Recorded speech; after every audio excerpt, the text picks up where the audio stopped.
Good evening, everybody, and welcome to the Burke County Board of Commissioners regular meeting for Tuesday, February 16th, 2021. I'd like to welcome you to our meeting this evening, and at this time I'll note that all of our commissioners are present, our county manager, attorney, and finance officer. I would ask you at this time to silence any mobile devices that you may have. If you haven't already done so, please take care of that at this time. And I'll ask you tonight, if you're speaking, you may come to the podium.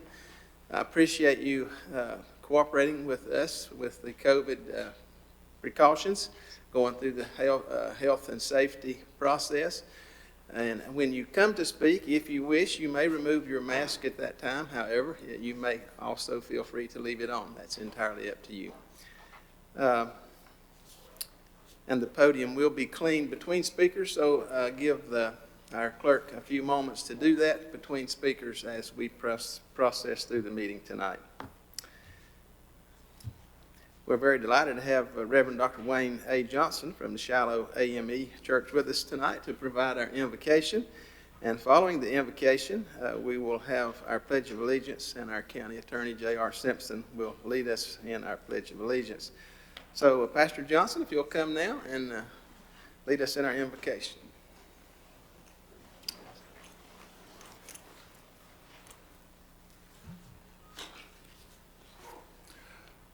God of grace and God of glory, on thy people pour thy power.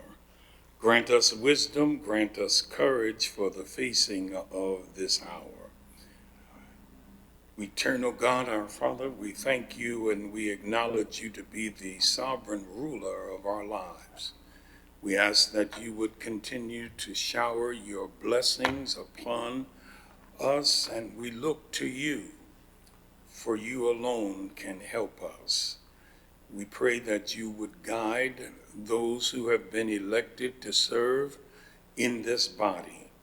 We ask that justice would roll down as a mighty stream.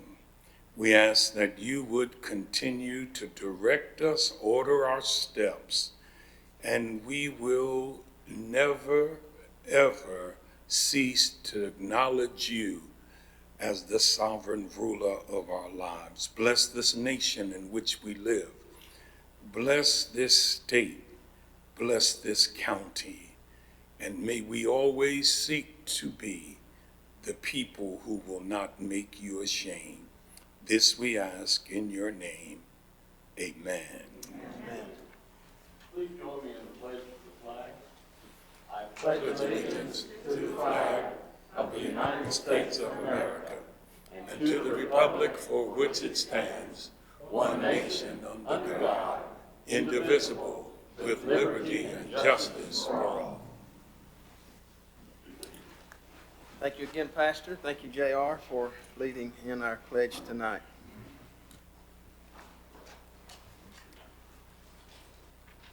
This brings us to item number 4 on our agenda tonight, approval of agenda. Gentlemen, you've had this agenda for several days. I'll entertain a motion at this time.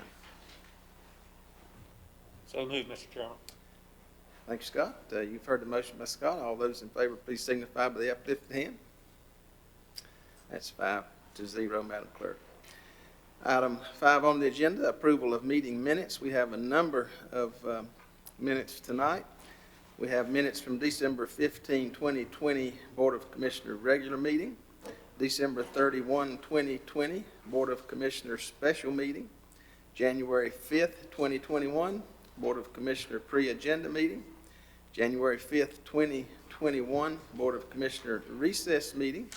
And January 19, 2021, Board of Commissioners regular meeting. And gentlemen, I would remind you that version number 3 has been provided for the December 31 minutes. I hope you've had an opportunity to see those. They came out early this morning. And with that note, I would entertain a motion for approval of these meeting minutes. Mr. Chairman, I make the motion that we approve the meeting as rendered, including the version 3 of this December 15th meeting. Thank you, Commissioner Taylor. Gentlemen, you've heard this. All those in favor, please signify by saying aye. Aye. Opposed, no. Hearing none, that'd be 5-0, Madam Clerk. Item 6 on the agenda tonight is presentations. We have several items for presentation. The first one will come from Community Development. This is an update on the Fonta Flora State Trail.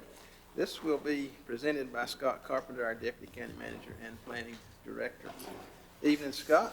Good evening, gentlemen. Thank you for having me here.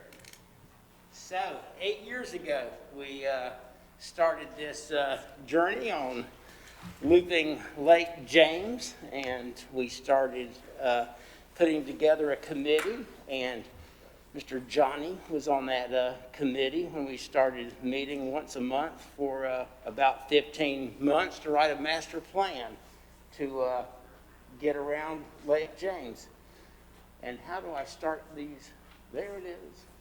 So back in 2013 is when I came to the board and to Brian Steen and asked, well, should we try to make it around Lake James? We knew that there would be some money coming from Duke at some time to build a few miles of the trail. We didn't know at that time that we could actually get around this lake or not, but we developed a plan and thought that we would start. So the real start to the plan got up and going around 2015, and let me see if I can figure out how to point with this thing. Hold on.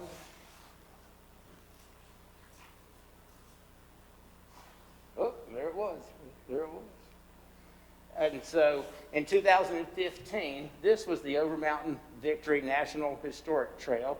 It was about 3 or 4 miles of trail that Dr. Bryant Lindsay had paid for. And then the other trail was a MST connector that ran down here to North Carolina 126 near the Linville River. And believe it or not, I hand dug this first 1 1/3 of trail that was the Fonta Flora Trail. And so that was supposed to go, we thought on this side of the road, but of course it comes down here and it goes this way now. So 2015 is also the year that we had legislation drawn up and passed by the legislature unanimously to make the Fonta Flora State Trail a state trail. And so let me move on. In 2016, we got our first money released from Duke Energy.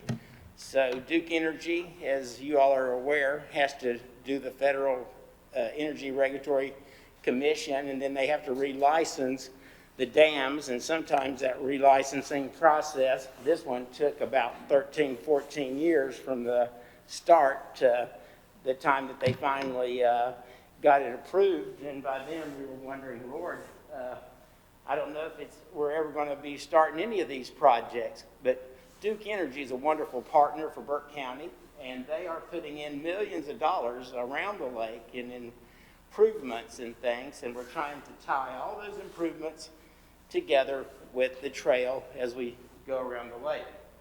So in 2015, we built the first 5 miles of trail, and the first 5 miles started here at Fish Hatchery Road, and it went around and it gave us those good views that you see of the lake, and then it goes to where now the covered bridge is, and then it wound up over at the Linville access area, and it also connected into the mountains to the sea trail. The next year, we were able to build more trail. I believe this year we, in 2017, built a little over 5 miles of trail. In 2016, the year before, we'd also built 5 miles of trail. And on this one, I had managed to get some easements from a development that was coming in here called Water's Edge. And they also gave us a little pocket park here, so we built this trail from Harris-Wisnet Road over to South Point. We also started here at the entrance of South Point and made our way along North Carolina 126 all the way to the county park. So 2017 was a good year, and in 2 years, we did almost 11 miles of trail.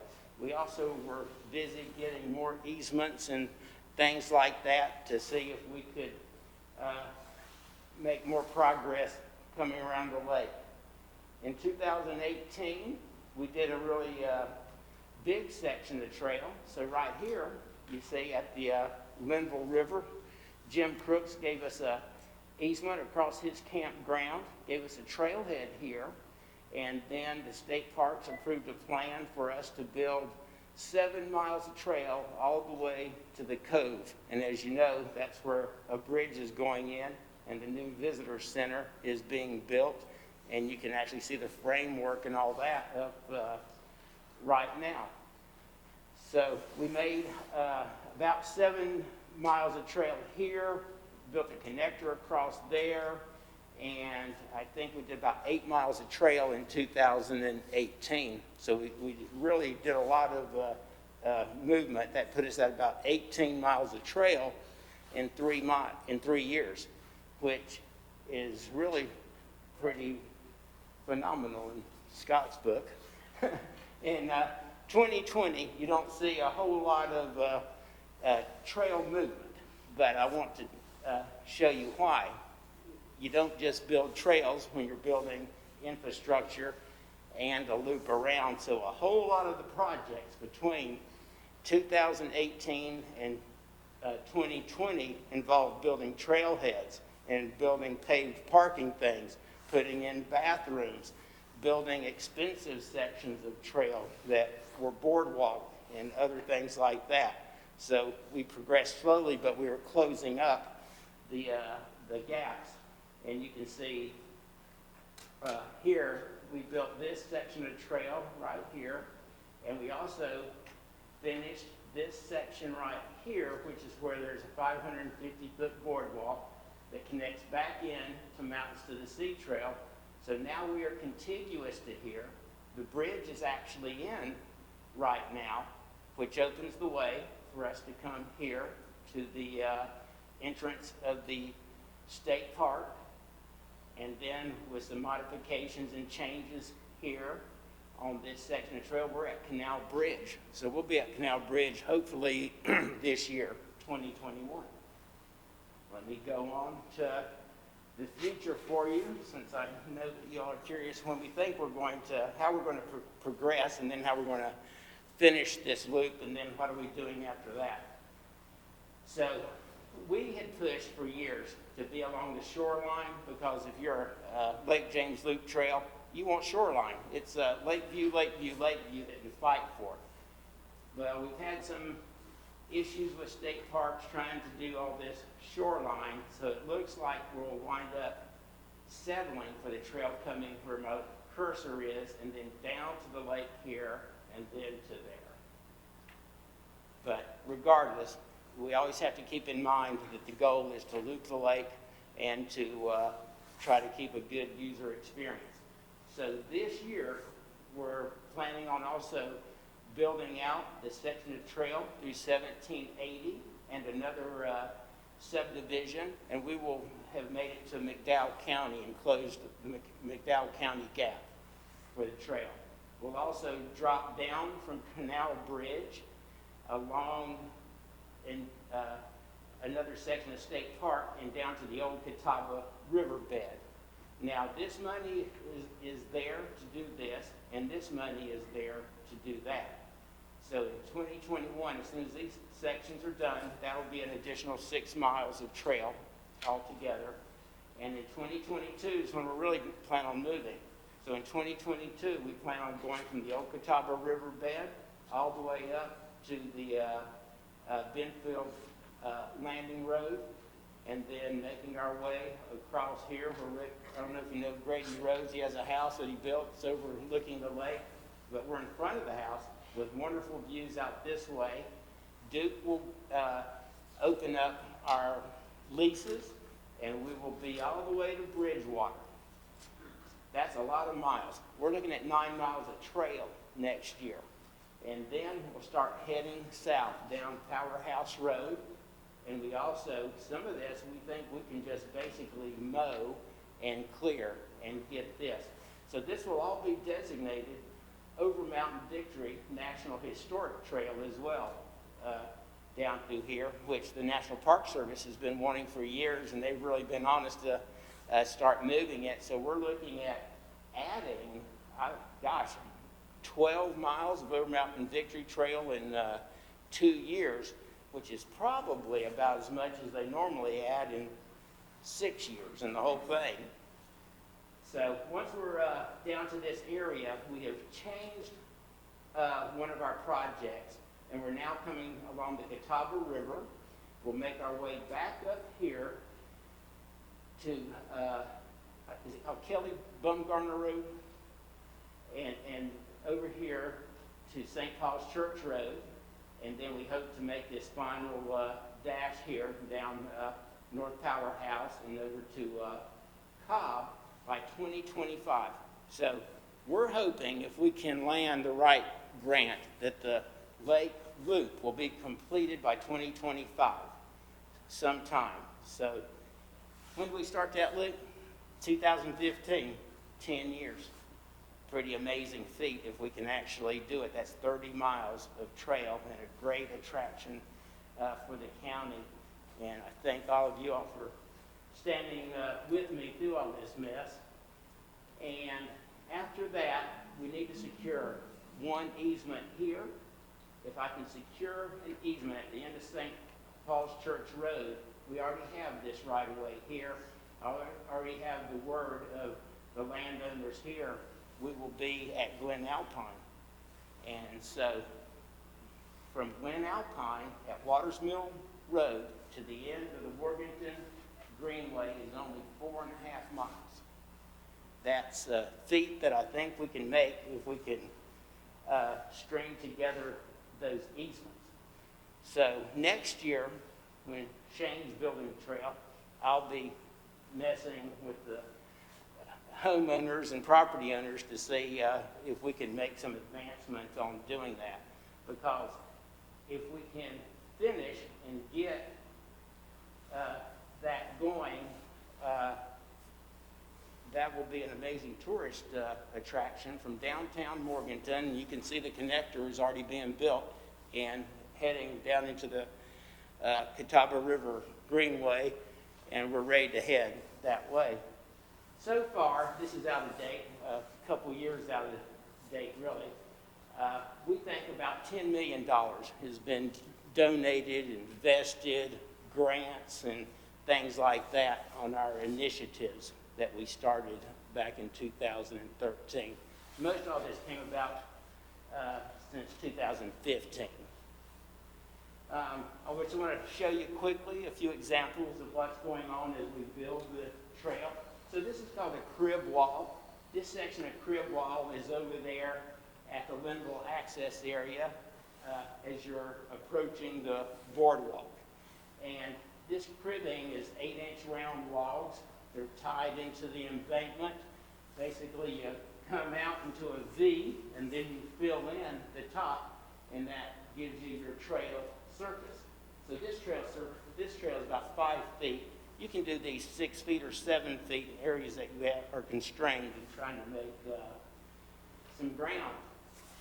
2019, we put in the county park bathroom, which is a nice addition. We get a lot of people who say thank you for putting that in, so thank you on behalf of everybody I always run into for seeing that and asking for that to be done.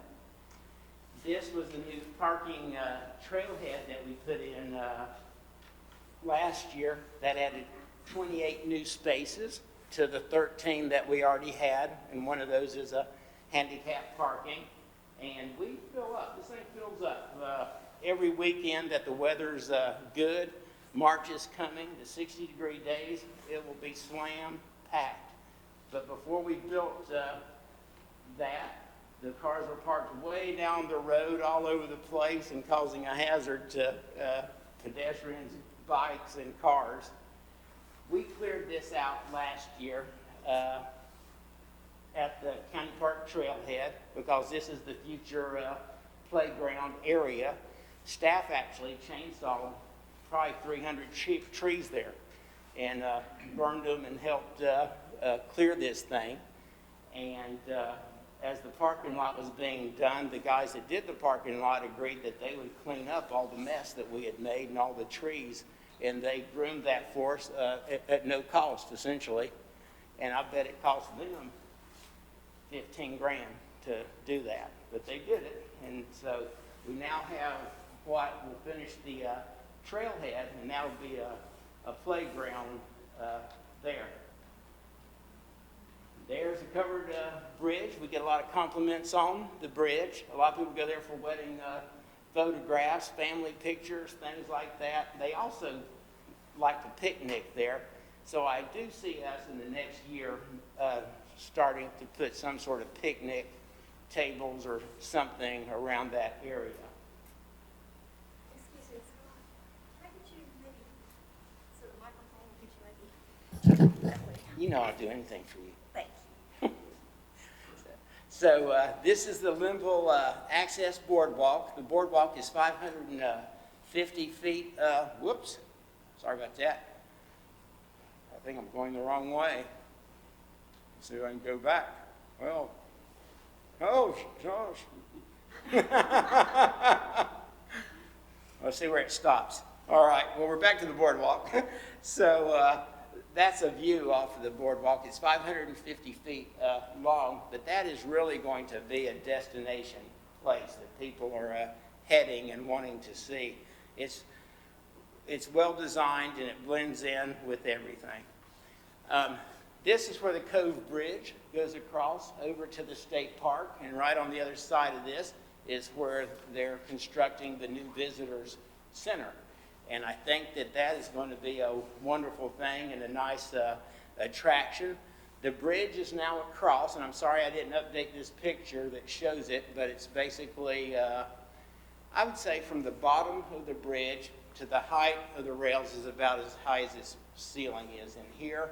And it's all great, rusted looking, and it goes straight across. It's a single span bridge. Originally they were going to put 7 piers in the lake bed, but the geotechnical data said that is not a good idea, and so they backtracked and put a single span in.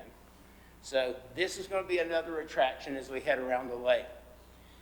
One of the things that I'd like to do is to create some other things that are interesting for people to see and to view. This is something that I designed with another friend of mine who's an artist, and essentially that would be a metal sculpted platform similar to the trees at the County Park trailhead, and then that would all be woven, hand-hammered blacksmith iron in the nest itself. And then some of these, I'm talking to Duke to see if we can do one at Linville Dam like this that's actually ADA accessible, and a wheelchair can wheel up right straight into this nest overlook. And so on the overlook, see if I can get this thing, we would also put things around here that show you what you're looking at. So we would show the pictures of the Black Mountains in that direction, the South Mountains on the other side, and things like that. Our estimate to sculpt these things is about $140,000. So the place that we were talking about for the wedding venue, remember at County Park, is where I would like to try to put one up there. We've already built the trail up to that ridge for people to get other views.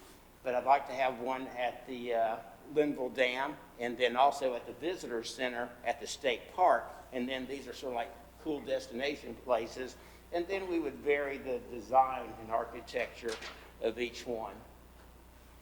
This is, we are working right now to close a deal with the designers and engineers for the Linville Dam. So he's going to get me. He's getting ready to head up here. So we're working with closing a deal with them so that we can build the boardwalk across the Linville Dam. As you know, that's the thing that people have talked about for, gosh, 30 years.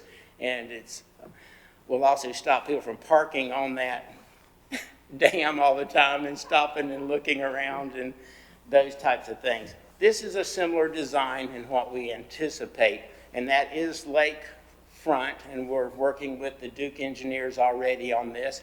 This will have to go through a full review of FERC and that type of process. But we're hoping that we can find funding for this in 2 to 3 years, once we have all the numbers and stuff. We do plan on tying into Fauna Flora. This is also a year that I think we have to start looking at fundraising and doing things. We're going to have more commitment to trail maintenance, because you saw how far we've gone with these natural surface trails. So building them's one thing, maintaining them's another. Fauna Flora said they will do a pale ale and give a percentage back to the county. Don't know what that percentage is, but that's an example of some of the things we need to look at. I know that Food Lion does rounding up of dollars on weekends for you, so we'll ask them. Just wanted to briefly say, I won't steal anything from them, is Old Fort section is under construction, so things are happening in different parts along this trail. And look there, Cinnamon, the prettiest dog, is back again. And I know that y'all don't vote on this item, but I think y'all should vote on, is this the prettiest dog in the county? And that's my presentation, gentlemen. And I'm happy to answer any questions if you have them. All right, thank you, Scott. Great presentation. Gentlemen, any questions for Scott in regard to his presentation? Mr. Chairman, I did have one. Scott, when you're talking about, is there some steep sections in those future trail where you're going to be dropping down into the old Catawba River bed and then back out at some point? Are you going to be able to keep that minimum grade? We will, sir. We've already walked it. It's already been flagged. Okay, that was my only concern, because there's a lot of different. When we wind up in tight spots, we bring in an expert, and then we might have to bridge it, crib it, or do something else like that. But we will maintain that. Okay, thank you. Yes, sir. Other questions? All right. With that, I'll entertain a motion to accept this report as presented. Mr. Chairman,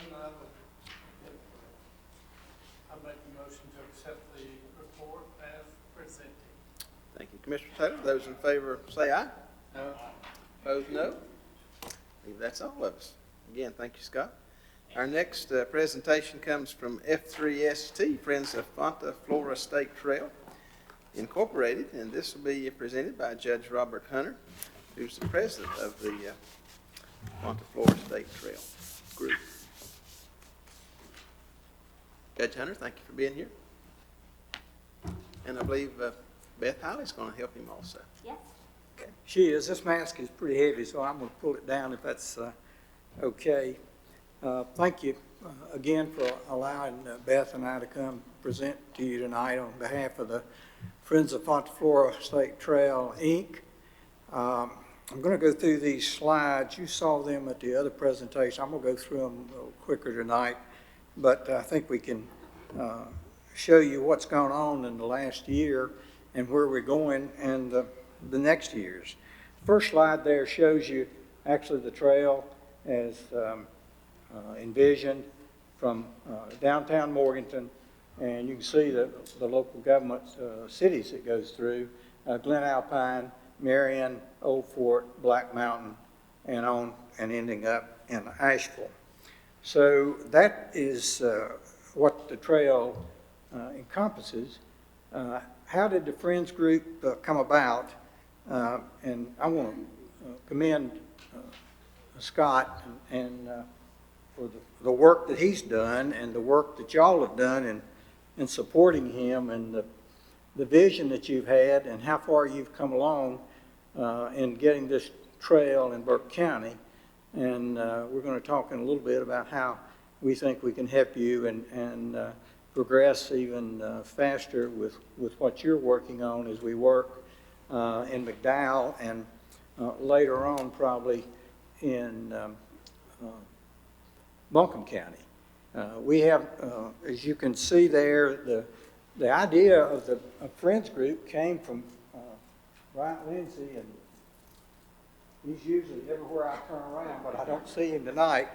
He suggested that at our Friends of Lake James State Park group, which I was vice chairman of, and had the pleasure when I was in the legislature of working with former Representative Ray Fletcher in getting the first section of the park. And now it's been, that's all Duke and Crescent would let us get at that time. And now it's been enhanced so much with the addition, that was the Catawba side, with the addition of the Patty's Creek side and all that's there. And so I was transitioning off and going to emeritus on that board. And at the same time, the idea of the Friends group came up, and somehow I ended up as president of the Friends of the Fontaflora State Trail. We started talking about it last fall, a year ago, and we got it incorporated.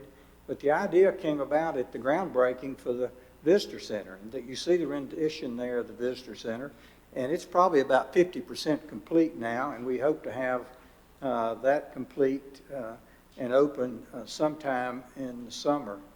The weather has not cooperated, as you can imagine. There's the groundbreaking.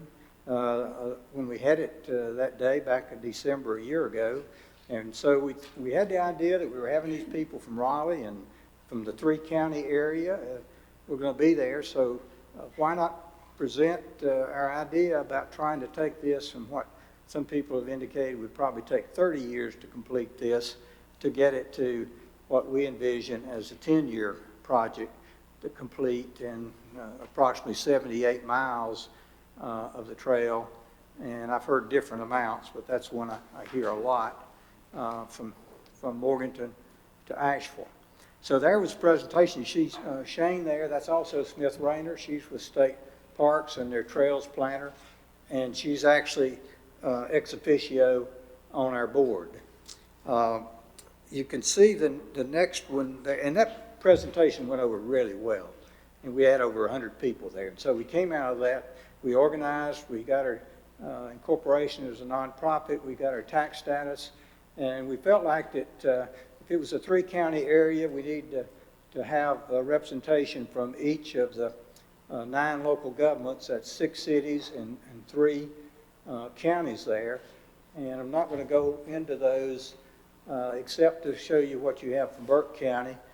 Commissioner Carswell is on there, Butch McSwain from the city, Morganton, Mayor Benfield from Glen Alpine. Beth was on the board and was our treasurer. She has now transitioned off the board and is now our part-time executive director. And so that has just happened in the last couple of weeks. And then Ed Phillips with your TDA is also on the board. Our executive committee you see there at the bottom in the green, myself as president. Tim Blinko is the chief operating officer of the YMCA of Western North Carolina. And then, of course, Beth was treasurer. I expect that at our meeting Thursday, Andrew Cota with Foothills Conservancy will become the new treasurer. And Jen Billstrom is with What's Going On. She's our secretary with What's Going On in Old Fort, and I'll talk about that in a minute. And of course, you see Andrew Cota was our at-large member. You see the map there, and that gives you a better presentation of the trail, and that's kind of how it's been envisioned. As we go forward, y'all will determine how it is in Burke. There could be some minor modifications, but the idea and our concentration right now is going to be from Morganton to Black Mountain, and that's going to be a lot going on, what y'all have in Burke, what McDowell is getting doing now. They were behind you and are behind you. They've got a lot going now. I'll briefly mention it and kind of coming up from the lake. Duke Power is building a county park for the county at Black Bear. That's going to have the trail going through it, and that is going to be really a nice section there. That's near the county line, I guess. We've got to go across the bridge there and over and tie in, and Shane has been out with us, and we've looked at ways of doing that. We've also, Duke has agreed, after we met with them, to kind of extend the trail on out. It goes through there. It'll be a trailhead, and get it back out to the road there. And then it'll come on into Marion. Originally it was going to go, and you see it, it actually, in that map, it goes along the Catawba.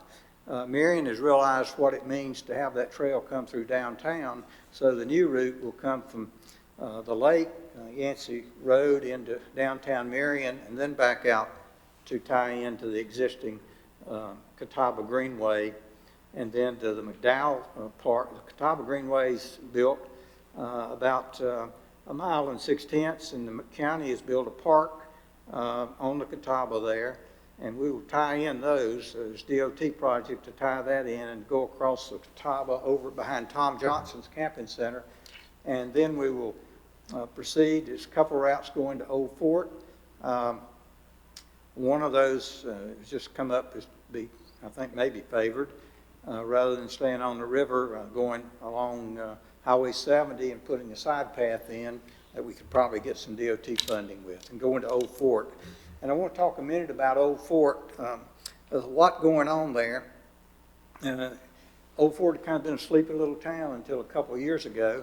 That'll give you an idea of what's going on in Old Fort now with the various things there. The town of Old Fort is involved. They're a small town, very small. But, and I'll talk about that in a minute. You see our Fontainebleau State Trail, the G5 Trail Collective. That's going to be exciting. That's the grandfather district of the Pisgah National Forest, and they've got this collective going on where they're going to build about 40 miles of trail around and near Old Fort up in, to the Pisgah Forest there. And so that's going to be a real draw for people to, and we will have a connection with the Fontainebleau State Trail into that effort. McDowell Tech, you see there, that's exciting. I think that can have an impact in Burke County, and Beth maybe can talk a little bit about that. But that's going to be the second program in the state that will have a certification for trail building and trail maintenance. That program is going to start in May, and they've got the grant to refurbish a bill, applying, and I think will get it, to refurbish a building in Old Fort where it will be located later on, and they've offered to let us have an office in that. Kitsbow is a high-end clothing manufacturer, and Jen and her husband are the two principals in that, Jen Billstrom, and they've also got into the mask making, and I've got one on tonight. They started doing, but they've got a ride house there. Old Fort is becoming a bicycle mecca, and there's a ride house as part of that facility there. You see it a little bit on the left side there. You see the mural there. There's a group that's organized. It's a black community-led group. I think it's called Old Fort on the Move, and they've become very active. You see the Forest Service, the Hillman Brewery. That's meant a lot to Old Fort, their first brewery. And Camp Greer is where trails going through. That is also, it's right near Foothills Conservancy. You see there, they have just finished 3 miles of the trail and the Fontainebleau State Trail there. And Camp Greer will be a place that they'll be hosting the people who come to McDowell Tech to work or to learn and to participate in their trails certification program. So all that going on, and the trail will come through there. It already has the Point Lookout Trail, which is in the National Forest, is built, goes up the mountain to Ridgecrest, and we'll be working to tie in from Ridgecrest with Black Mountain, who's very interested in this Fontainebleau State Trail, to tie that into Black Mountain. And that's going to be a key section once you have from Black Mountain to Old Fort. This is just another more information about what's going to be going on at McDowell Tech. The next slide is talking about did we skip the Old Fort Trailhead and Park, Beth? Sorry. Can you go back and see if somehow it got left out? All right, let me just talk about it briefly. There was some bond money left over from the 2016 bond, and so Old Fort had the idea of asking the state to use some of that bond money to buy 2 parcels of property in Old Fort on which to put a trailhead for Fonta Flora and also a park for Old Fort. And so that completion of the 30-acre purchase and $1 a year lease to Old Fort is completed. Old Fort, of course, needs to develop that. It doesn't have the money to do it on its own. It's applied for a part of grant of $300,000. It needed a match $300,000, which the town couldn't afford to do. The town agreed, and we worked with them and developed this financing, that they would put up $100,000. We got the county to put up $100,000, and we raised $100,000 from a local donor who remained anonymous to come up with that match. We missed it just barely in our September when the grants were awarded. We're working on some other things, and we feel pretty confident, we feel almost guaranteed we should get that grant in August. We're also working with another place to see about some similar funding. That's going to be really a key, and then from that trailhead through downtown Old Fort, where the trail will go right beside the Ride House and right at the brewery and on out and tie into Camp Greer and into Point Lookout. That brings to what I want to mention is one of the things that we're doing, and we started, is the North Carolina Coalition of Trails, which has just been renamed the Great State Trails Coalition. We sent a proposal to the governor and to the General Assembly. You can see it there. It's not only park money, but some DOT money. The thing I want to focus there is $2 million recurring state funding. We've asked them the legislature, these are state trails, and yet the state has put no designated specific funding in these trails. What's happened has been either part of grants, the small ones, as you know, or in the state parks. So we're asking them to give $150,000 to each of basically the friends groups, such as ours, a nonprofit, to support these trails, so we can have a full-time executive director and operate a really support group for our state trails. The Friends of the Lake James State Park, for example, they have a staff. They've got Nora and all the people there, and so they've got a staff. They don't need a full-time executive director, and they can operate like that. We don't have any staff. There are no people that work out in the fields and work with the state trails as support groups. But, and we've asked also there's nobody head of state trails now, so we've asked the state to put some money in there, and also so they can have some money to have support staff to award the grants and the things that they'll need to be doing. The next slide, and we're working on that, myself and 2 other individuals. We've met with the new Secretary of Natural and Economic Resources. We've got a new Director of State Parks who's back. He was there for a short period of time. And so we have a relationship with all those, working with them. And we have meetings, have meetings set up with them. Beth and Andrew also are part of the coalition that we started, the North Carolina Coalition of Trails. And that's now expanded from that key group of a lot of the trail organizations even further across the state. And it is a large conglomeration of all those trails across the state. So, and that is ongoing, and we'll be working with the legislature.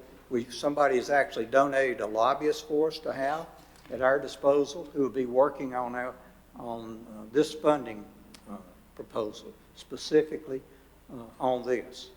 And obviously there's other requests in for part of and land and water grants and other things. We'll support those, but we want some dedicated specific funding to state state trails and other trails.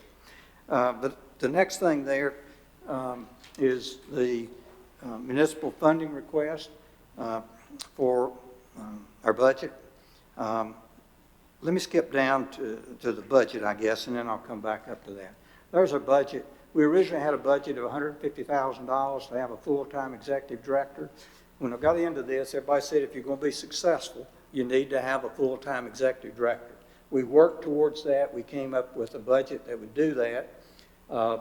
Part of the budget, a smaller part, would be from individual memberships. We started that now. We have an excellent program that's just started this month, headed up by the executive director of the McDowell County Chamber of Commerce. And so that's going to be really, you see there $7,000 that we anticipate raising. That's just from individual memberships. We are already raising money from individuals, from volunteer, anonymous donors and others. We raised $20,000 to demolish 2 houses for the town of Old Fort, to demolish those 2 houses on this property up there. And any money that we get other than the individual memberships of $25 or $50 goes into a separate fund that'll be used strictly for putting trails on the ground through our partnerships such as Burke County and McDowell County and these other 6 local governments who will be doing those.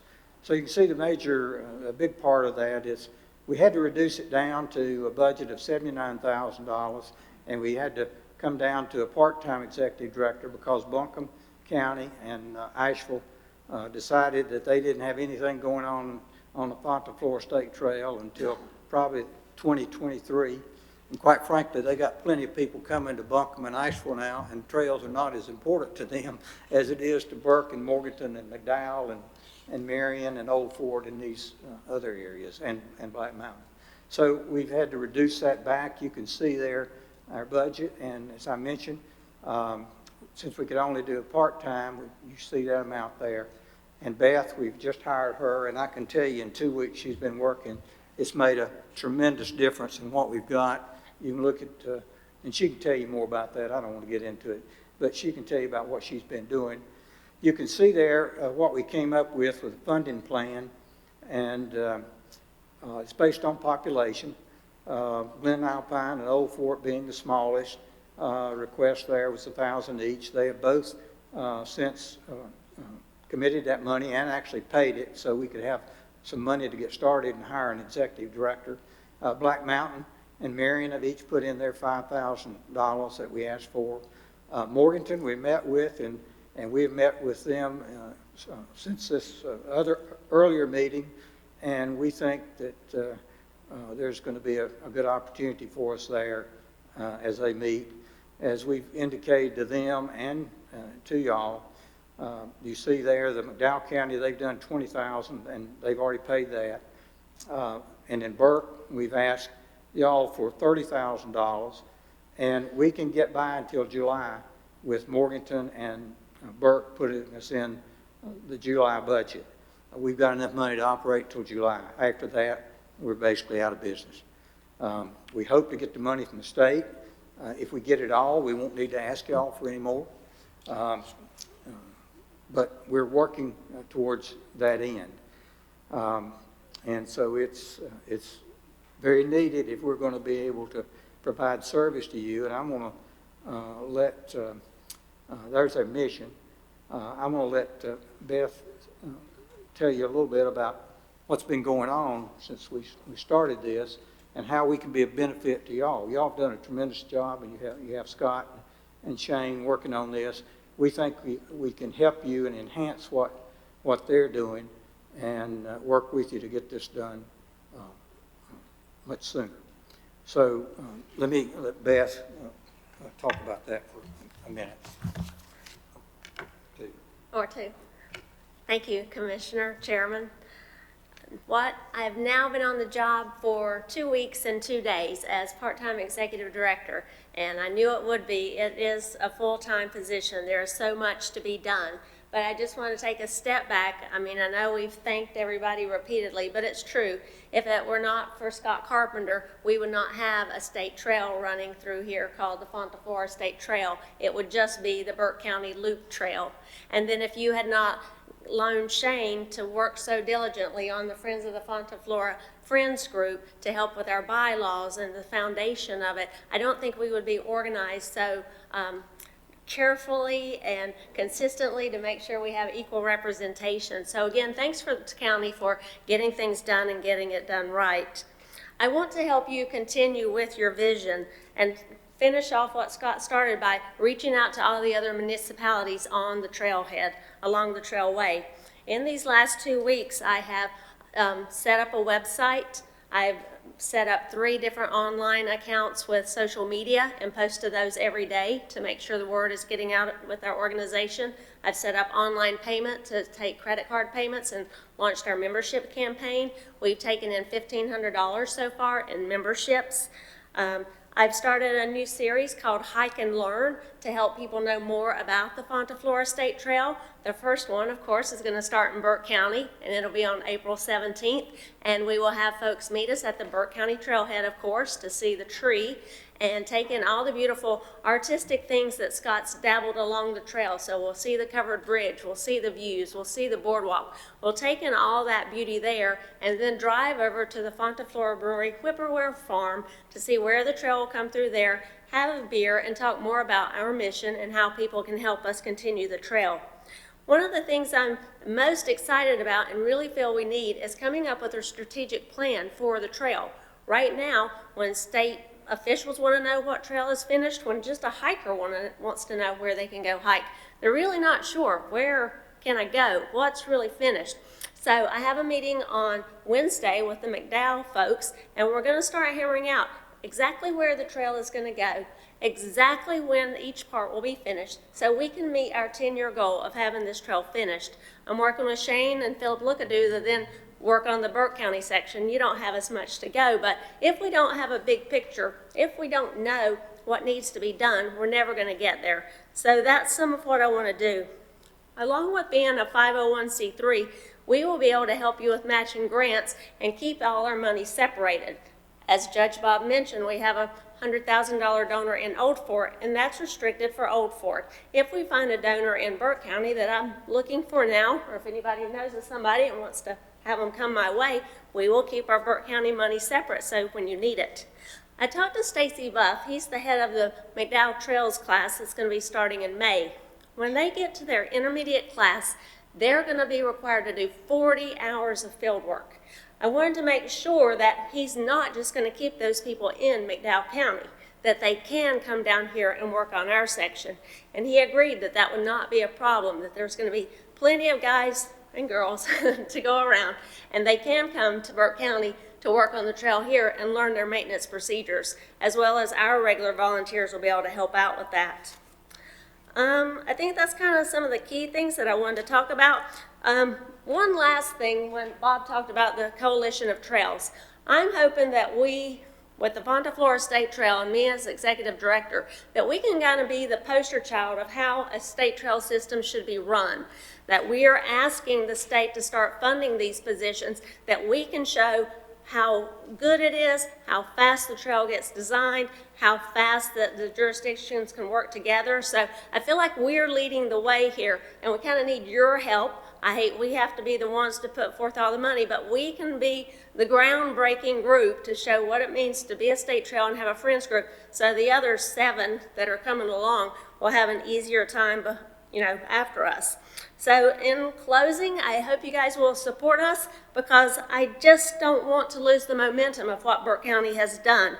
And I want to make sure that we keep making it more than a Burke County trail. And I mainly want to just keep on keeping on.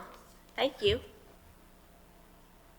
Let me just wind up by emphasizing what Beth says. We've done so much in the last year. A lot of us getting organized. It took a while to get all these boards and everything organized, and we appreciate you, Linda, Commissioner Carswell. And for the last couple months, we've been trying to really get going, and we have, and now with Beth, we can do so much more. we can operate until July. If we don't get your funding, we're basically over. And I can't keep on spending the amount of time that I've been doing on this. I've enjoyed it. McDowell County loaned us a person, their recreation person, part-time, and we used her, and she was invaluable. But Beth can do so much, and even more if we ever get to the full-time, which we hope we will. But I think I can say this to you. If you fund us at that level, that you're going to get more benefit back than what you put in. If you don't say the benefit after a year, then cut us out. But I think that we'll be in a position to help you raise money. People are more likely to donate to a friends group for a state park than they are to give Burke County money for a state park. And we also can help you, we think, with grants. Y'all done a wonderful job. We're going to be advocating with the various groups. I think we have a good reputation already built up. We think you'll see much more in tourism and the dollars that come in to Burke County and to Morganton and these other areas.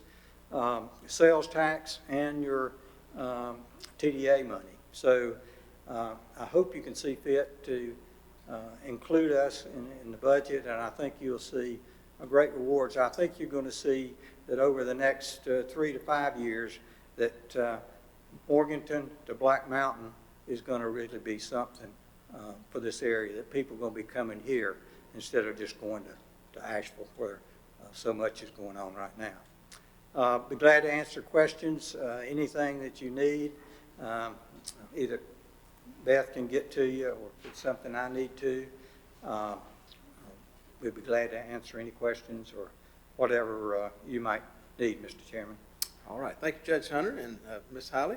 Gentlemen, any questions for these folks concerning their presentation? Mr. Chairman, I asked a lot of questions at pre-agenda, but I do have one that I would like to have answered. And Beth, you do a very convincing job that you think you're going to raise enough money to get enough money to pay for yourself, and we will no longer have to have this in a budget item. But my question, Mr. Chairman, is if we're going to meet on May the 25th and decide this factor, we will be deciding the factor for $30,000. This is probably a county manager question. What about looking at next year? Will we be adding additional dollars to that at half or full to cover year 21-22? But that will be decided at May 25th too, right? Yes, when we take up the budget, that'll be discussed then, to add it or not. We will only need the money one time during your fiscal year. So if you give us money in your July budget, that'll take care for a full fiscal year for you with the way we've got the funding from the others. Okay. I think. Other questions? One comment, and obviously I'm a fan. I love that trail. Scott will tell you, I love hiking and biking up there, and I'm a big believer in this. I guess my only, comment is, not understanding you're basing it on population, the ask, but we're being asked for the most when we have the least need. I mean, because our staff does a tremendous job. When we look at it that way, McDowell needs a lot more help than we do. And based on population, they're not being asked to give as much. So it's kind of, that's where I struggle a little bit. Well, let me attempt to answer that. We had the executive committee looked at various ways to ask for the municipal governments to fund this. And after discussions, it was determined that the fairest way we thought for everybody, based on the ability to pay, in a sense, it was based on that more than how much you had to complete. We still don't know exactly how much miles each county needs to complete. We know basically Buncombe, they need it all. But that's how it was done. We've had other people say, well, can you cut this or not? And we felt that this was the fairest way to do it, and it gets us funded to the budget that we need. And that's how the executive committee came up, and then the board voted on that, and you saw the makeup of our 19-person board as to how we would request it. If we cut and made changes, I'm afraid we'd have others having reasons why they think they shouldn't be having to pay as much.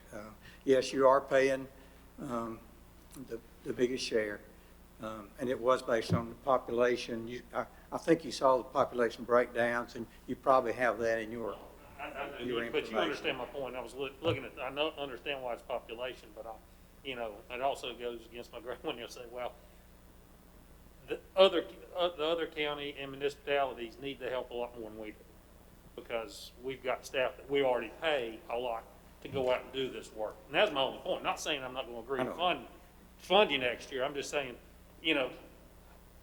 And you're correct as far as what you're doing and everything. I would point out that I think you probably stand to get the most benefit out of the enhanced trail. People with the lake, that's going to be a major, major draw. And this visitor center, when we get that, there's going to be a lot more people coming through and coming across that Cove Bridge that Scott talked about.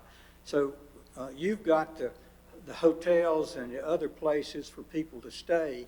So I think you're going to come out well from the standpoint of benefiting from how the whole trail gets used. And I agree with you on that. I just wanted to make that point. Just, I'm not saying It's a valid question, and we've been asked that from okay. Thank you, though. Great presentation. Thank you all.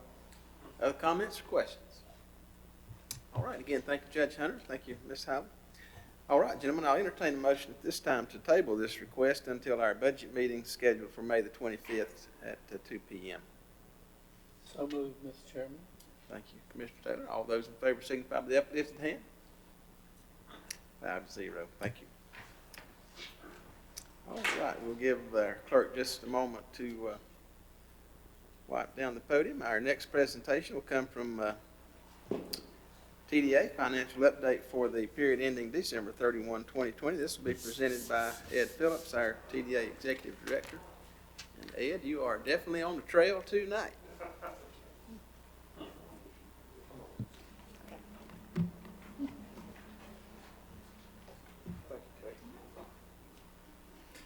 Hearing those two presentations, first of all, thank you for letting me be here tonight to talk about the TDA and a little more than financial report, but a lot of what's been going on during the pandemic. But we've always heard about what comes first, the chicken or the egg. I was sitting back there thinking, what these guys, what Scott has done and Beth and all the trails people, the state parks have put in the effort to create these trails is really just the beginning. It's the foundation of a tourism economy here, because people have to have something to come and do and see here. So this investment is going to pay off for, a long time to come. And we're already seeing it with parking lots that are overflowing, and use of the trail is just tremendous. So I applaud you guys. I think you've done a great job, and it's going to continue doing a great job. So I want to talk for a minute about the pandemic and what that's done to our tourism economy here in Burke County and other places. But when COVID first came out, and there were a lot of things that were shut down, and accommodations were closed, and people weren't even traveling at all. And during the April, May, and June time period of last year, the occupancy tax receipts in Burke County were down 33% from the previous year, so a third. We lost, a third of our revenue just in the hotel business and vacation rentals during that time period.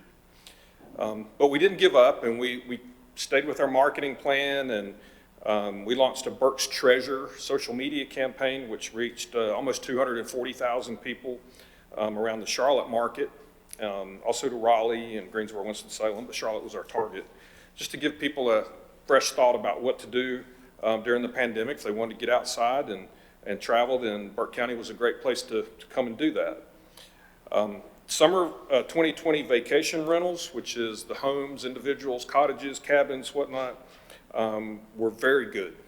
People felt like that was a safe avenue to come and visit Burke County, and they did that. We count the vacation rentals here twice a year, in December and sometime in late June, early July. Last July, we had about 160 vacation rentals in Burke County.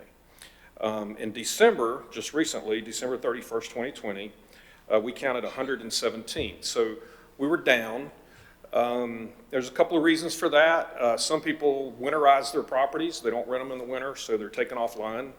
And so they're gone temporarily. They'll come back in the spring. And some actually probably closed, or I do know of some at Lake James that were sold.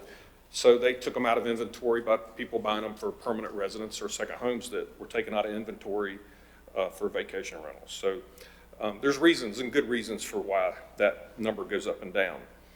July, August, and September of last year, we began to see a significant bounce back of occupancy tax collections and people coming to Burke to stay.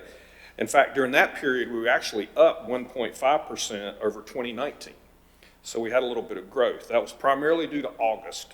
August was up 8.5% over 2019. Wedding and special event venues have taken a huge hit here, as they have all over the place. Dramatic losses due to the pandemic and the number of people that were allowed to meet together in receptions and weddings and whatever other events they had planned. So they took a big financial hit. But people came here anyway to Burke County, and they came outside to the state parks and the National Forest and the Pisgah, and we saw record visitation. At South Mountain State Park was up significantly. Actually, Lake James was down, but they were down because their swimming area was closed for the entire year. So the folks that would normally come and spend the weekends and swim, and they weren't there, and so that was a reason for that. We were fortunate that the TDA applied for and received some grant money from the state, $27,500 that we applied for back in the fall. And we were able to use those funds to promote our outdoor facilities here, including our state parks and national forest and greenways, and the Fauna Flora State Trail was a part of that as well. So, and I'll show you some graphics here in a moment about that, but I did want to talk about our budget. So we had, and that's the real reason for my appearance tonight, actually, the financial report. But we do have a $300,000 budget of occupancy tax revenue. And as of December 31st, we'd collected $223. And we are going to make our budget this year. I'm confident of that. Travel is coming back. We probably will not have to use any fund balance appropriation. And so I feel good. I feel good that the downtown hotel's adding, it's adding occupancy here. It's adding inventory of rooms. It's our first Marriott property, so people that are loyal to that brand now have a place to stay here. Can also tell you within the next couple of weeks, 2 to 3 weeks, we're going to have the old Plaza Hotel has been completely renovated, and it's now a Baymont and a Red Roof, I believe is the other side of it. And I've been down there, and it's nice. So I'd stay there, and I think it's going to be an asset for us in Burke County to have those rooms back in inventory when they've been out of inventory for a while. So I feel good about our budget. We're not going to have to dip into our fund balance appropriation, and that money will stay with us for future endeavors. I can also tell you that on our balance sheet for December 31st, we had $356,000 in the bank, and we'll feel really good about that. You also have to remember, though, that we do have funds that are coming out of our budget for the town of Valdez and city of Morganton that they apply for on a quarterly basis. We are up to date with Morganton's distribution. Valdez still has some funds in that amount that they will be drawing down as time progresses and they get back into marketing, tourism, and other ways. I don't know if he has the other slides to move forward. Keep going through that. There we go. I talked about the CARES grant and the money we received from the state. So one of the things we did is we did a public relations campaign, but we also were able to utilize some magazines in Raleigh, Charlotte, and also the Lake Norman area where we promoted winter hiking. And you probably saw our billboard on I-40, Winter Hikes, Excellent Views. That's been a very successful campaign for us to get people outside. We actually also had in Lake Norman Currents Center Magazine spread of Burke Winters Hikes photo with our website. And during the month of December, our #1 market for web traffic coming to our website was from the Charlotte market. So we're happy to see that be successful. We've also printed the Catawba Valley Ale Trail, which is a brand new project we've been working on. and we were able to use some grant money for that. And just today, actually, we sent off our meeting facilities directory to be printed, and that's a 20-page booklet about places in Burke County to hold meetings and conferences. So we're real excited about that. We also installed an outdoor brochure rack that allows people to pick up information 24 hours a day, and that's been well used, and so we've been happy with that. If you'll move forward on the slides, there's our cover or our meeting facilities guide, and like I said, we're going to print several thousand copies of that to distribute to promote Burke County as a place to come. To hold smaller meetings, we're looking at 250 people for some things, 400 or 500 for others, depending on the facility. And certainly the Foothills Conference Center is a place that is inside of that. And we covered almost every place. I'm sure we've left a few out, but we'll plan on publishing that again in the near future. The next slide here. That was our Burke Treasures campaign, and this was actually posted on Facebook and social media. Picture was taken from the Valdez Lakeside Park. And so every day for, 100 and some days back last spring, we promoted one of Burke's treasures. And like I said, we covered the entire county, and I felt that was a very successful campaign for us as well. The next slide is our winter hikes. This actually was the center spread in the Lake Norman Currents magazine that ran in December. And we were also online on their website, and I can tell you we had a tremendous response from that. This was an online web. This was at the top of a website for the Raleigh magazine and also for Charlotte magazine. So we hit the readers of their websites for, some was 2 months, one was 1 month, trying to keep recognition of what we're doing. And then the last slide is our Catawba Valley Ale Trail. And wouldn't you know it, right after we printed this, we learned there's another brewery that's open. So down in, I believe it's down in Newton or Conover, someplace down there, they're going to be opening pretty soon. So we got a lot going on. Folks, I think we're past the crisis of the pandemic and the impact on our tourism economy here.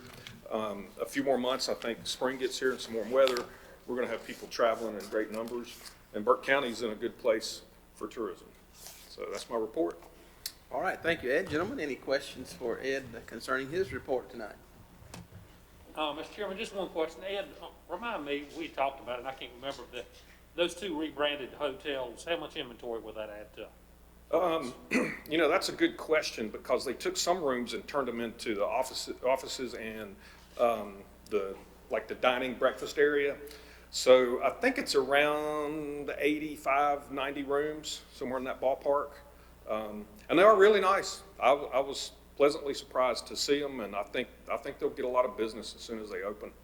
So, and our vacation rentals will come back in the spring, and so we'll be in a good place to fully recover from the pandemic, hopefully.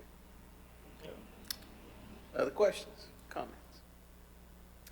All right, here none. I'll entertain a motion to accept this report as presented. Thank you, Commissioner Taylor. All those in favor say aye. Aye. Opposed, no. Here none. Thank you again, Ed. This brings us to item number 7 tonight, scheduled public hearings, BDI, Building Reuse Grant for Project Parts and Public Hearing. And this will be presented by Alan Wood, our BDI President and CEO. Good evening, Alan. Thank you, Chairman Britton, Commissioners. Appreciate the opportunity. And we're very fortunate to have another building reuse grant for an existing industry in Burke County. We actually have two, one that you'd already approved previously that you're the applicant on. This one is Project Parts, which the City of Morganton is the applicant, and we're asking you to help with the match as we normally do. This grant is $130,000. There are 16 jobs tied to this grant. There'll be 31 total jobs created by the project as projected. There is a 5% required match split between the City of Morganton and Burke County. So Burke County's portion will be $3,250. Morganton has already approved their portion of this. It will be administered by the Council of Governments, as is normal. The Rural Infrastructure Authority meets this next Thursday And this one is put by the Commerce Group for approval, and so we've already had the pre-call on this. They are going into the former Food Line complex on Fleming Drive. You may ask why.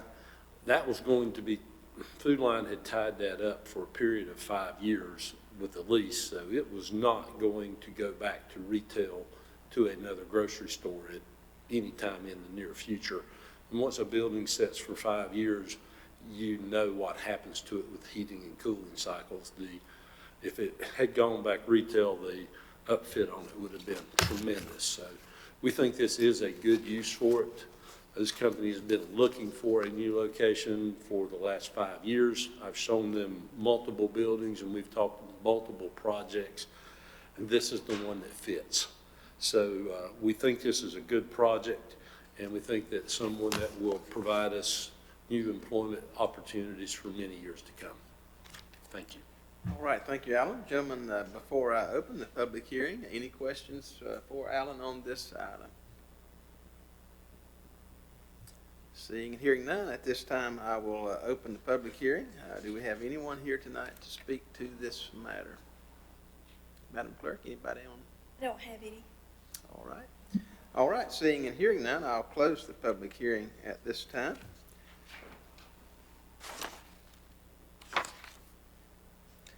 And I will entertain a motion on this item. Mr. Chairman, I feel that an investment of $3,200. Mr. Taylor, excuse me, just pull your microphone around if you will, please, sir. Can't hear you too well.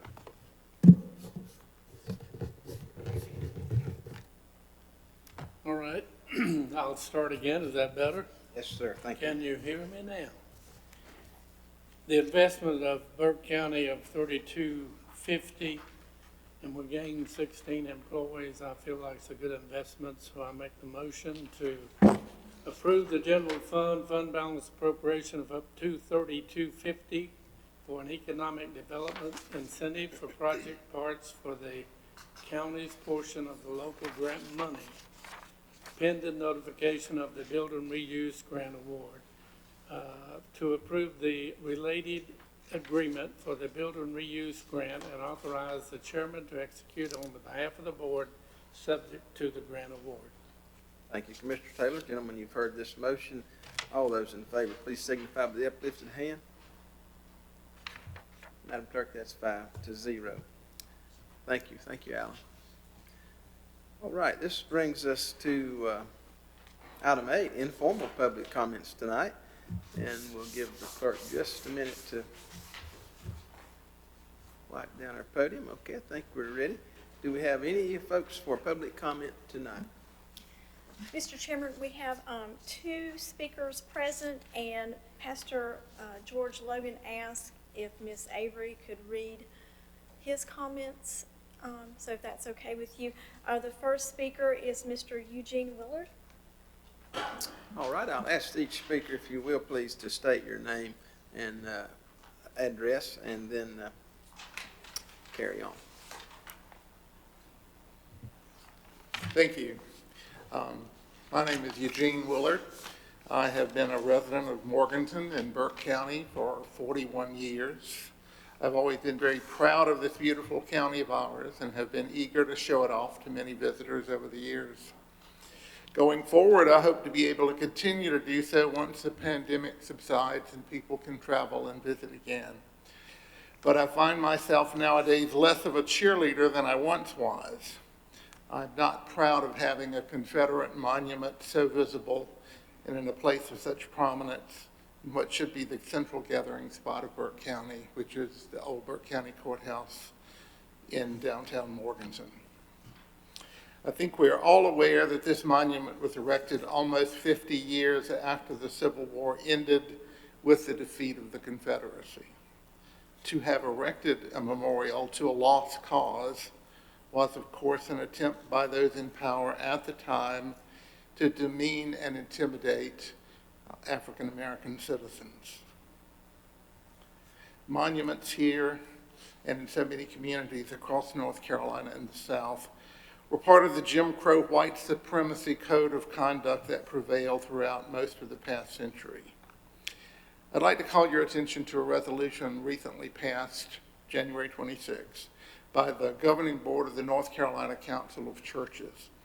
It reads, "Such markers and symbols of inhumanity positioned outside of courthouses and centers of government power are a constant reminder of prejudice, hate, and racism against black and brown people, and thereby are inherently incompatible with a judiciary that should be dedicated to the constitutional assurance of justice and equality under the law." The current repurposing and relandscaping of the old courthouse square is a welcome upgrade in the center of our community. I do question, though, the cutting and removal of some magnificent old trees on the square, and with those trees removed, we have a great deal of openness there that only calls more attention to the monument to Confederate soldiers. And that's why I'm here tonight. I wish to ask you to begin the process, in whatever form that might need to occur, to have the monument removed from the courthouse square and placed in a cemetery or a museum where it should have been all along. Thank you. Thank you, Mr. Willard. Madam Clerk? Next, we have Miss Caroline Avery.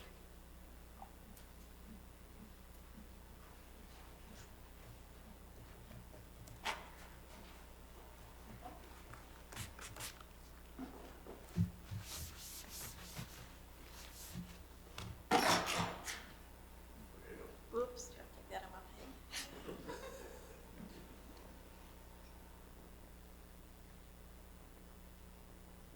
Scott was having trouble with that thing anyway. Thank you, Chairman Britton and Commissioners. As you know, I spoke with you last month about my deep belief that now is the time to find an appropriate place for the Confederate monument. It was not funded and supported by the people of Burke County 100 years ago because it was not a priority of this community, nor is it a priority of this community today. Why should we keep this monument at the place we call a welcoming symbol of our community, the place to gather for our citizens and visitors? This monument does not welcome anyone. It does not invite gatherings for our citizens, and certainly not for our visitors. I am not going to inundate you with all the things that you already know: the history of this monument and other Confederate monuments, the number of North Carolina Confederate monuments that have been moved in the last year, the hurt, the pain, and loss that these monuments represent to many.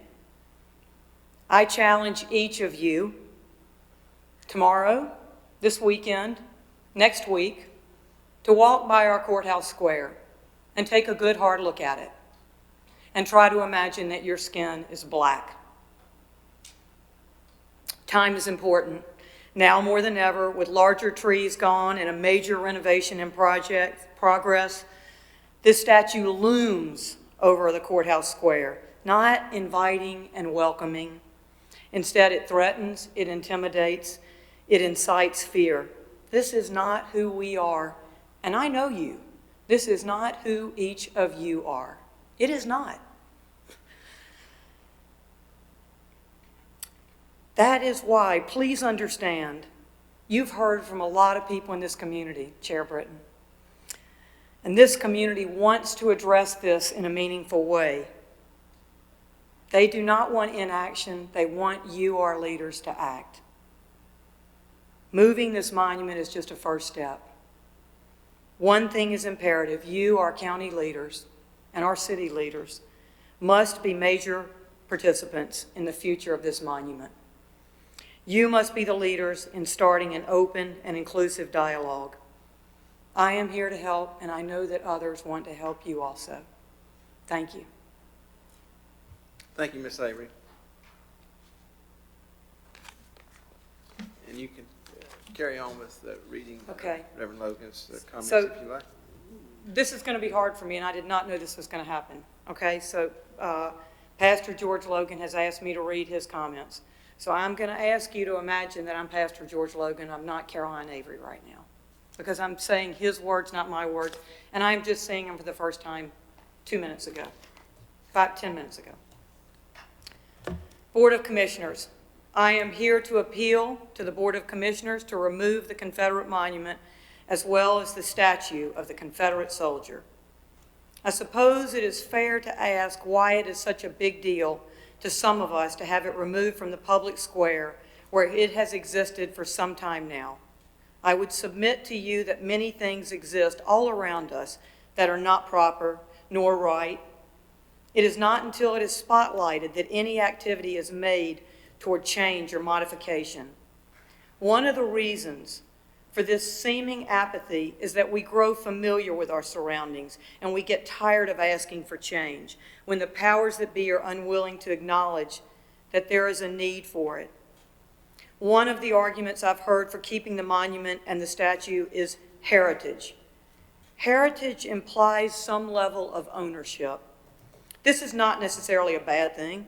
The problem, however, with the argument of heritage is that it shows a limited scope of whose heritage it is. I am of mixed-race heritage, as are many blacks in this county and across the South. My great-great-grandfather was a white man who fought for the Confederacy. He was a landowner, businessman, and the father of at least 12 mixed-race children. So I ask, whose heritage are we talking about here? We all have some ownership in this county and community. However, the sentiments of some appear to be much more important than that of others. Some are seen while others live in obscurity. I feel that the bigger question to be answered is, do you see us? Because if you did, you'd understand why it saddens us to see a monument with a Confederate soldier standing in the middle of our town square that represents the oppression of a people and the inhuman atrocities that took place to keep them enslaved. If you do nothing, say nothing, and acknowledge nothing, you are saying a lot. Your complicity speaks louder than any word or deed. We have a window of time in which deconstruction, reconstruction, and construction are taking place at our old courthouse square. Could this be our opportunity to deconstruct an image of white supremacy and instead create a new paradigm of love and inclusion for the years to come? Therefore, if food makes my brother stumble, I will never eat meat, lest I make my brother stumble. 1 Corinthians 8:13. He thanks you. Thank you, Ms. Avery. Madam Clerk, That's all I have. have anyone else tonight to make a public comment? All right, seeing and hearing none, we'll move on from public comments at this time. This brings us to item number 9, consent agenda. And I'll recognize our county manager to summarize the consent agenda. Thank you, Mr. Chairman. There are 14 items on your consent agenda. 1, ASC, appointment of Burke County Animal Cruelty Investigators. Item 2, BCPS, presentation of financial data for the period ending December 31st, 2020. Item 3, clerk, appointment to Blue Ridge Community Action. Item 4, clerk, reappointment to Foothills Regional Airport. Item 5, county manager, authorization to execute letter of notification between Burke County and Department of Army 91st Civil Affairs Battalion. Item 6, general services, resolution adopting 2019 local water supply plan. Item 7, general services, temporary mulch sale per load and per scoop. Item 8, JCPC, appointment of ADA Stephanie Renzelman. Item 9, Partners Behavioral Mental Health, organizational name change and bylaws. Item 10, Tax Department, tax collection report for January 2021. Item 11, Tax Department release refund report for January 2021. Item 12, Tax Department orders to advertise 2020 delinquent real property taxes. Item 13, tax resolution authorizing a county line survey. And item 14, Western Piedmont Community College presentation of financial data for the period ending December 31st, 2020. Thank you, sir. Thank you, Mr. Manager. Gentlemen, you've heard the consent agenda as presented by our manager. I'll entertain a motion to approve this consent agenda. Mr. Chairman, I make the motion that we approve all 14 items as presented. Thank you, Commissioner Taylor. Gentlemen, you've heard the motion. All those in favor say aye. Aye. Opposed, no. That would be 5-0, Madam Clerk. Tonight we have no items for decision. This will bring us to item number 11, reports and comments. The first item in this section is 2020 Summary of Accomplishments. This will be presented by Brian Steen, our County Manager. Mr. Manager.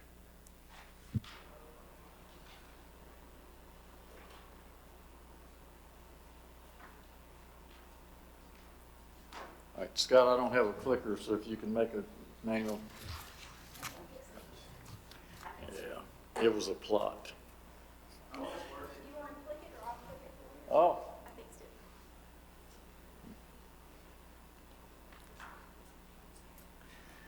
This first slide is economic development supplied by Burke Development.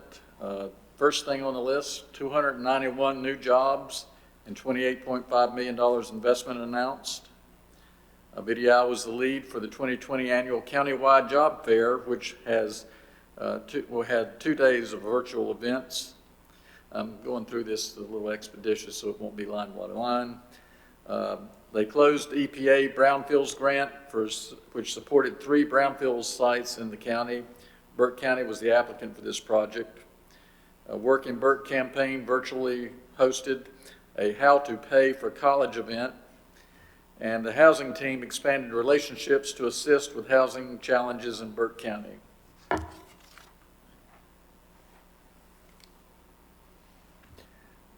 Animal Services, 874 cats and dogs were adopted into loving homes. 170 cats and dogs were reunited with their families. Animal Services received a National Life Saving Award from Best Friends Animal Society for transformational change. Animal Services has expanded services to incorporate animal enforcement this year. Burke County Animal Services helped facilitate a transport program through Shelter Dog Transport Alliance. In 8 months, this program has saved over 1,300 lives from shelters in western North Carolina by transporting them to Northern Rescue Partners in New York.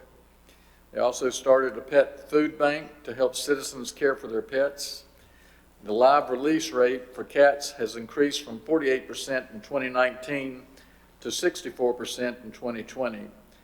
The live release rate for dogs has increased from 78% in 2019 to 91% in 2020. And that lower picture there is one of the animal enforcement trucks that we use now. And community development, total permits for buildings issued was 1,560. Not that you've heard too much about trails. We can never say too much about the trails. Completed construction of the Linville Riverside Path. Completed construction of Linville Access Boardwalk. Acquired 1.79 acres of trail easement in the Benfield Landing area of Lake James. Cleared, grassed, and built a walking trail at Fontaflora County Park. Constructed the Wolf Pit Trailhead, adding 15 new parking spaces. Total zoning permits issued, 1,208. North Carolina Cooperative Extension, this is going to be a little harder for me to read, but that print, that red background makes it difficult for us. North Carolina Cooperative Extension teamed up with the Banner Greenhouses to provide 238 families with plants to start a vegetable garden to help combat food insecurities. I don't know if you can see the other ones. I'm having difficult. Extension agents in Burke County utilize YouTube to publish videos on a variety of subjects, including food labeling, to help people with their canning at home. I'm going to have to go on to the next slide, I'm sorry. 911 communications, completed transition to the NC Ethernet for 911 call handling and next generation 911 compliance. Completed upgrade and installation of new telephone hardware at all dispatch consoles. Implemented 8 new standalone consoles for the backup PSAP location. Provided initial and ongoing communication support and documentation for the health department and emergency management during the COVID-19 response. Completed biennial DCI audit with full compliance. And 1 RADO/TERT deployment to provide communication support for Henderson County.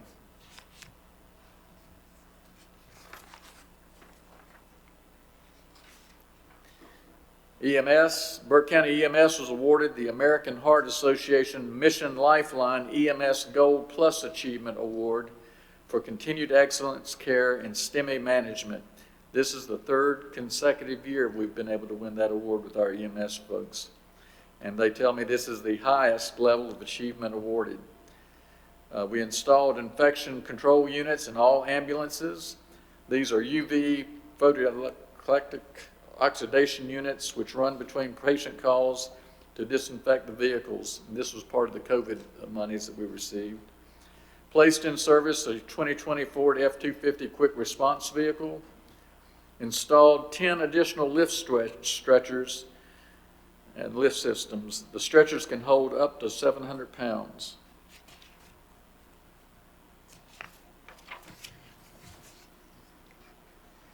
In the Fire Marshal's office, completed all universal and optional activities in the NC Department of Public Safety Emergency Management Program grant, which generated $53,279. Completed the weather station project throughout the county, funded by a $25,000 grant from Duke Energy Foundation. Live and historic weather data is available, and there's a link there if anybody is interested. Completed reimbursement documents for resources deployed during Hurricane Dorian, resulting in $37,553 back to the county. Awarded a $13,500 grant to host and conduct the 2020 statewide Swift Water Rescue exercise. Worked closely with adjoining county emergency management staff in planning for regional disasters. Responded to 114 calls for service in search and rescue, hazardous materials, water rescue, and extended carryout activities. The health department now has 2 certified child passenger safety technicians on site. A new COVID-19 testing vaccination site is in the works, that middle picture there. Renovation should be completed in early 2021. The health department has tested almost 6,000 individuals for COVID-19 since March 2020.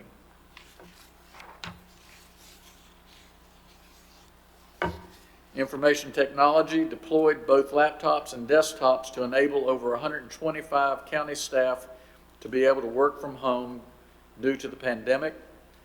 GIS set up the COVID-19 dashboard to provide current information from health department testing data. Set up ID badge system controls in 22 buildings, merging 3 different older systems into one comprehensive system. A new credit card system with customer-operated point of sale was installed so that staff does not handle credit cards. Set up a 911 backup center equipment in the Avery building basement. Installed a customer service window for GIS mapping to minimize contact between staff and the public. Installed exterior Wi-Fi public access at the Morganton and Valdez libraries. Set up technology for the temporary courtroom and the conference center.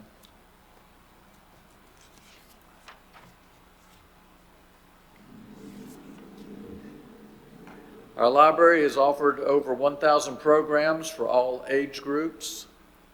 Over 24,000 people of all ages attended library programs. Family Fall Festival attracted over 3,000 parents and children as drive-through events during the pandemic, received $10,000 in grants for STEAM-related projects, over 80,000 in-person library visits, and nearly 260,000 visits to the library's website at Burke or bcpls.org. Gave out almost 5,000 craft activity bags for all ages from July through November during the pandemic. Had over 30,000 views of digital programs for all ages from July through November during the pandemic.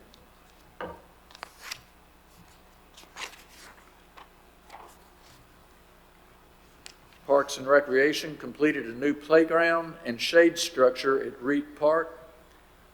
Had all foul poles repainted on every sports field in the county.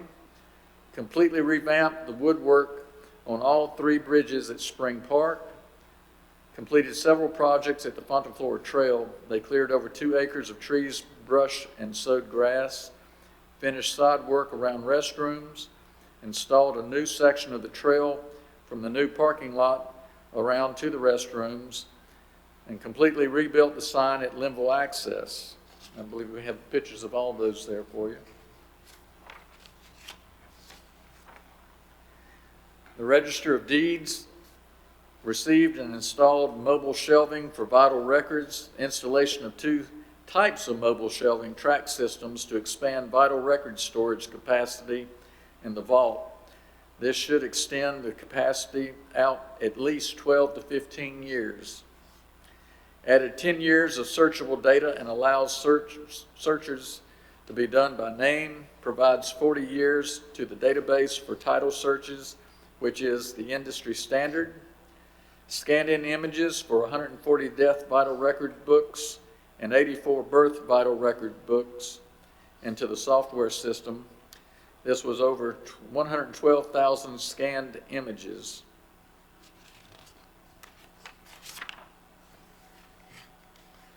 Senior Services. Throughout the year, Senior Services provides Medicare counseling and enrollment in partnership with the North Carolina Senior Health Insurance Information Program. Has 5 certified counselors and was recognized this year as the Western North Carolina Regional Coordinator of the Year. 2 Senior Services staff were certified in Tai Chi for arthritis and fall prevention instructors, leaders. This evidence-based program is designed to educate seniors on how they can improve in their movement, balance, strength, flexibility, and relaxation while decreasing pain and falls. With funds through the Families First and CARES Act, the nutrition program has installed a new frozen meals program providing 5 frozen weekly meals to vulnerable seniors who were on the waiting list for the Meals on Wheels program. Burke Senior Center in Morganton has completed renovation to the front entrance of the facility. Improvements were made to redirect water from the building while adding improvements to the parking lot, including the installation of speed bumps.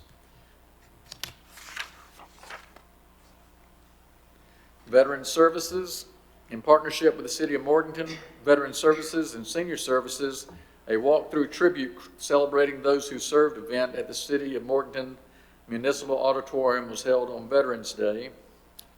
Veteran Service Officer Molly Eller has been selected to serve as a veteran mentor for the Veterans Treatment Court. As a member of the VSO, volunteers provide support by engaging, encouraging, and empowering the participation as they move through the Veterans Treatment Court program. Members act as coach, guide, role model, and an advocate for the participants. Burke County Sheriff's Office. The Sheriff's Office obtained funding to create active shooter bags. Every deputy will be issued a bag that can be used to provide first aid and medical care with the potential of saving the lives of deputies and citizens.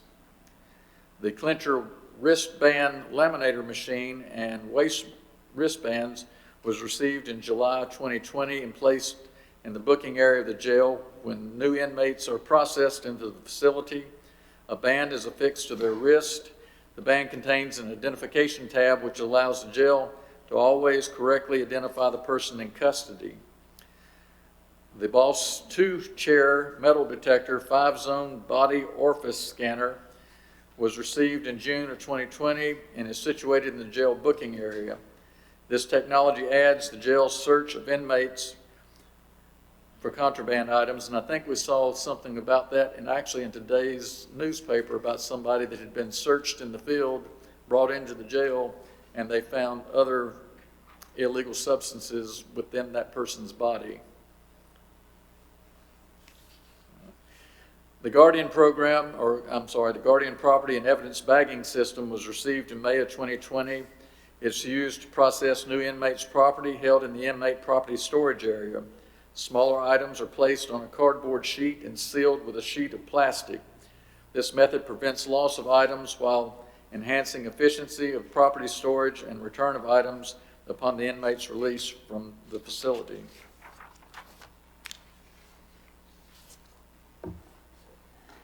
DSS created sanitary stations throughout the agency, installed plexiglass shields in offices to protect staff and clients, provided safety kits for each DSS county vehicle, provided PPEs for all employees.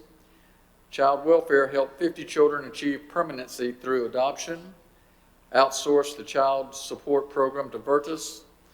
Many staff members were able to work remotely from home, made it easier for clients to complete applications without coming into the building.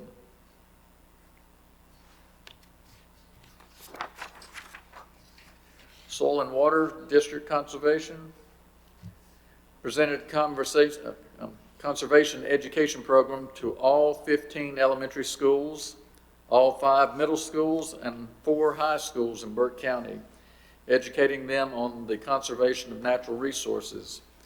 The district sponsored an annual speech and essay contest and an awards banquet for middle school students in Burke County. All 5 middle schools participated in the event this year.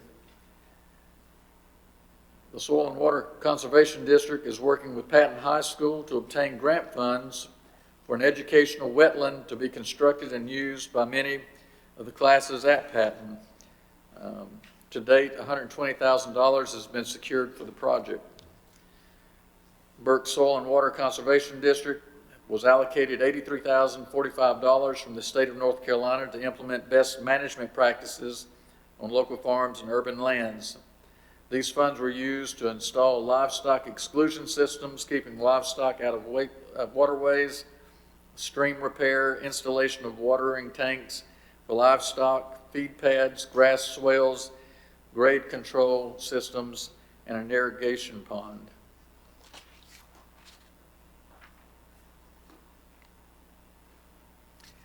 Because of the COVID-19 pandemic, the grand opening of the Burke County Courthouse Sallyport was canceled. The project cost approximately $1.3 million and included the Sallyport addition, elevator, and security upgrades for the safety of the public, staff, and the efficient and secure movement of in-custody defendants.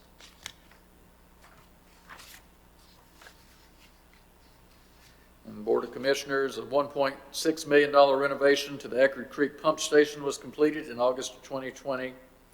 And there you see us, inside the facility, and us there for the ribbon cutting. The Board of Commissioners allocated $201,560 of COVID funds that were assigned to Burke County and shared them with the Burke County Public Schools System to purchase 750 hotspots. These hotspots help connect students with their teachers and classmates while engaging in distant learning.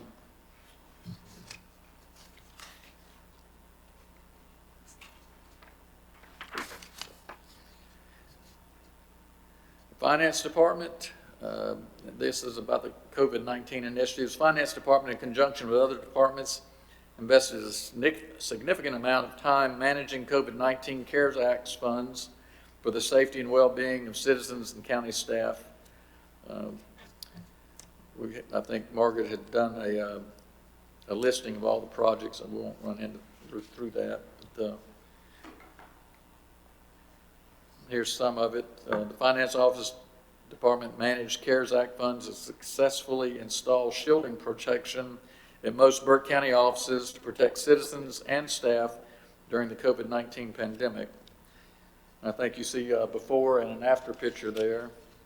That's in the tax office. It also helped us to obtain a DLX tent with an HVAC support system was purchased for emergency management with CARES Act funding to enhance the health department's ability to provide mobile testing. The other picture shows you they were able to purchase shelving and storage containers and personal protective equipment to secure a 60-day emergency supply.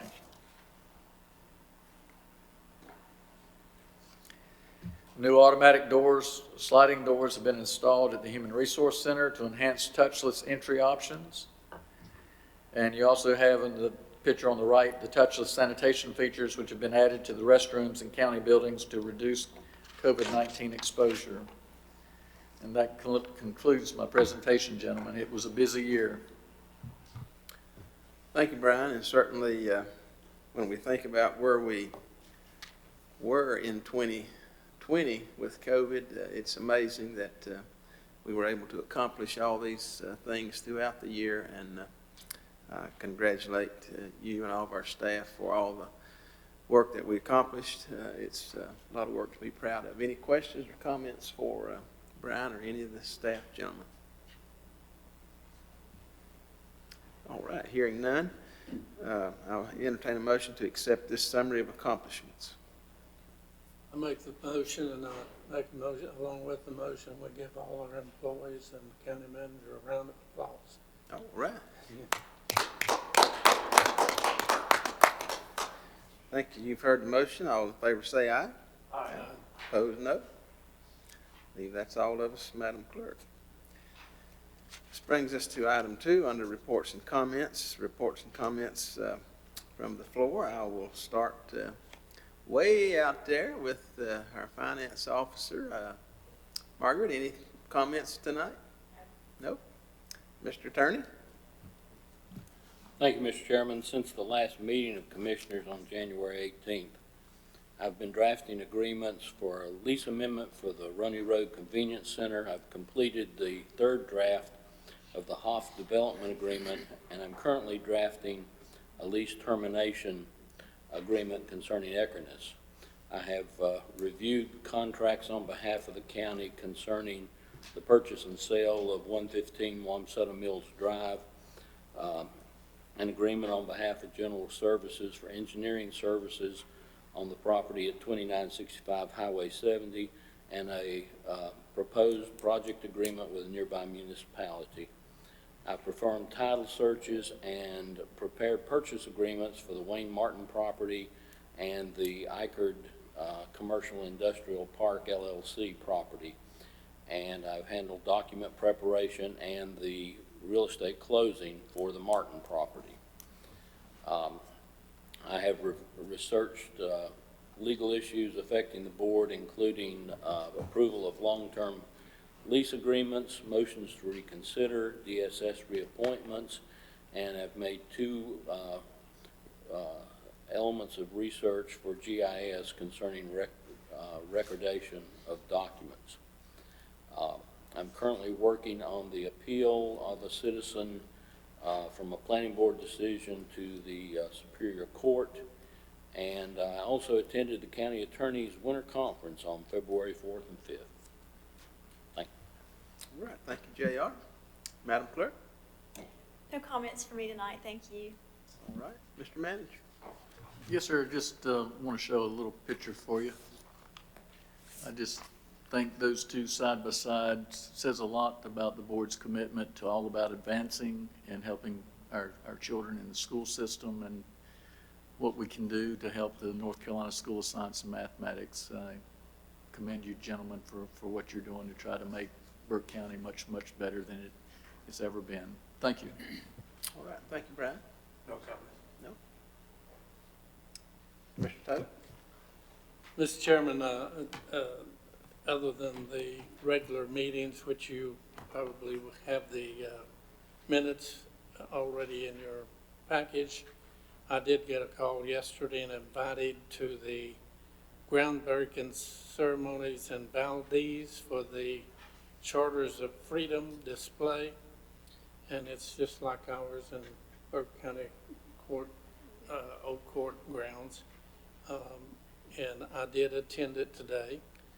And I am pleased to have finally found some hearing aids that work for me. So I've got new hearing aids on, and I meant to make a statement in the beginning of the meeting. These things aggravate them, and these things aggravate them. So, you know, which one you're going to use. Anyhow, I apologize if it offends you for not wearing a mask, but that's the reason I took that mask off. Thank you. All right, thank you, Commissioner Taylor. Mr. Vice Chair? Nothing tonight. Thank you. Mr. Carswell? No comment. All right, thank you, sir. I have no comments other than I would just call your attention to those reports that are in our our package tonight, and for your review.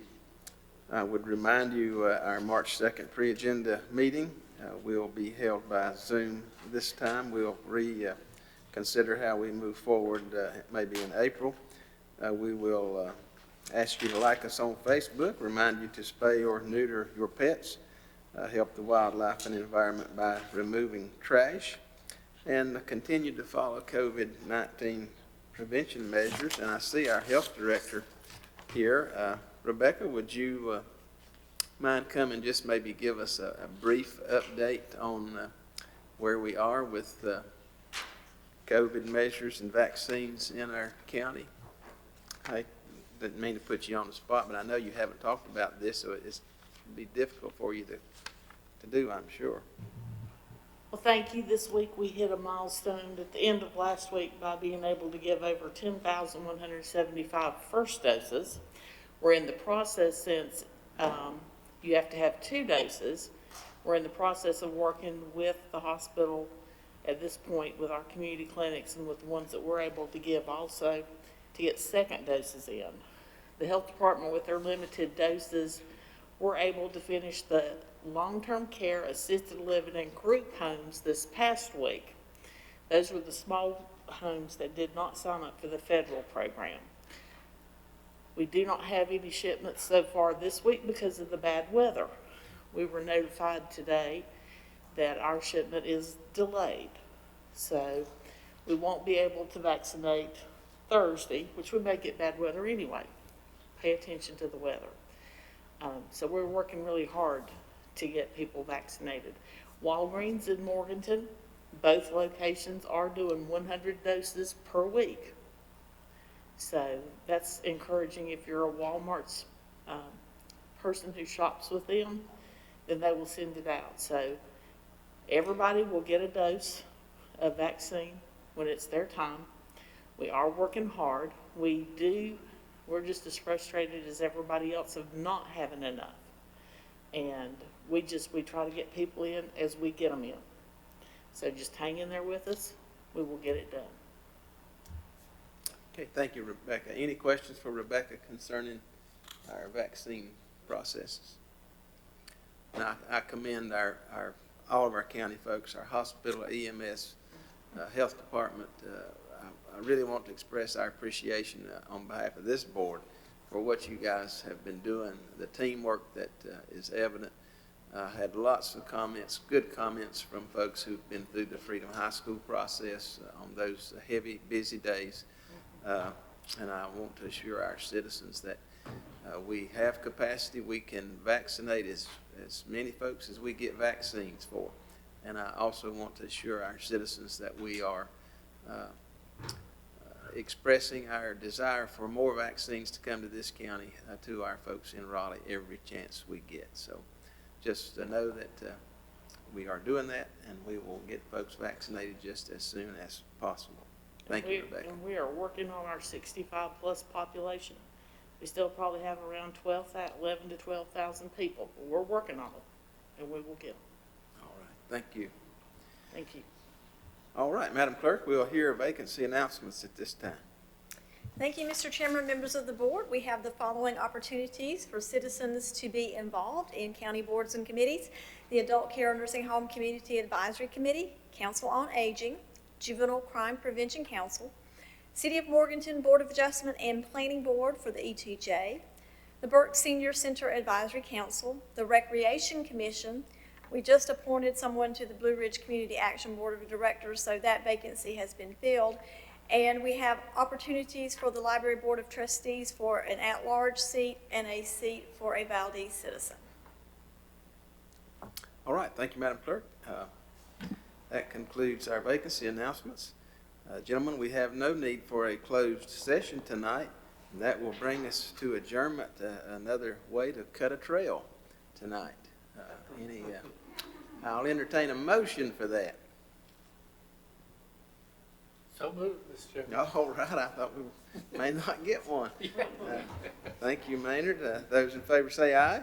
Aye. Opposed, no. Thank you very much. Be careful. Have a safe evening.